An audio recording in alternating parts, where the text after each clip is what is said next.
हिला hydrate wall म्हणते. हिला असं ओपन करतात बघा. हे असं ओपन होत आहे. हे वॉल असं इथं लिहिलेलं आहे, ओपनचं मार्क केलेलं आहे बघा. हे आहे ना असं बसतंय रिटर्न. आता इमर्जन्सी कुठं तुम्हाला इथं लागणार आहे.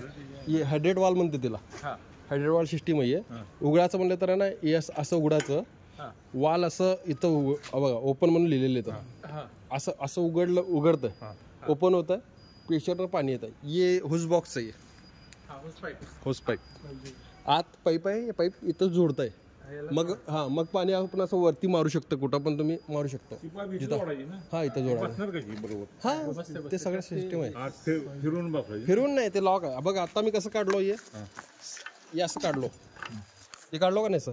सेम लावताना पण असं हे धरून असं नुसतं लावायचं ते पाईप, बस काय पण नाही.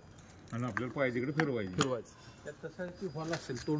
ते काय बघा, हे दिसतंय तुम्हाला, याद आहे बघा, हे दिसतंय का. ते पण गोल सेम आहे का सेम. त्यात लॉक होत असं. अजून समोर एक हुजरील म्हणून हे असतंय. यात आता पाणी बघा, याची तोंड आहे समोरचं, हे बसतंय. त्याने आपण धरून मारू शकतो असं पाहिजे दोन्ही तरफ. अजून हे समोर बसतंय हिच्या, म्हणजे एक्झॅक्ट त्या पॉईंटला पाहिजे आपल्याला. म्हणून ते समोरचं टोक असते, एक्झॅक्ट तिथंच जाते. ते काढायला लागेल तुम्हाला. ते कुठनं बॉक्सचं वगैरे पाणी गेलं असेल, नाहीतर पूर्ण बॉक्स खराब होईल.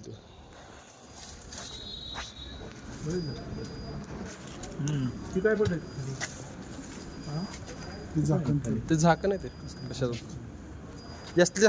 प्रत्येक फ्लोअरला पण आहे आपले. हे प्रत्येक फ्लोअरला पण आहे असले. प्रत्येक फ्लोअरला पण आहे. कुठं आहे या डक्टरला तिने सर दाखवतील तुम्हाला. हे डक्ट कुठं आहे? अजून इथे स्प्रिंकलरचं कसं, हे तर तुम्हाला सांगितलं. पण हे जे रेड कलर आहे बघा, हे रेड कलर आहे ना, रेड कलर हे हीट होऊन आहे ना फुटणार. मग असं पावसाचा फवारा कसा असतं, आपलं शावर कसं असतं, स्प्रिंकलर असं पूर्ण एवढा एरिया पूर्ण कव्हर होणार. आपण प्रत्येक एरियाला दिलेले असं. एवढं फुटण्यासारखं पातळ आहे का? पातळ आहे ते काच ग्लास असते. म्हणजे हीटच असं सिस्टीमच आहे ते. हीट फुटणार ते बरोबर. बाकी काय पण ते सर दाखवेल. सर येणार उद्या दाखवेल.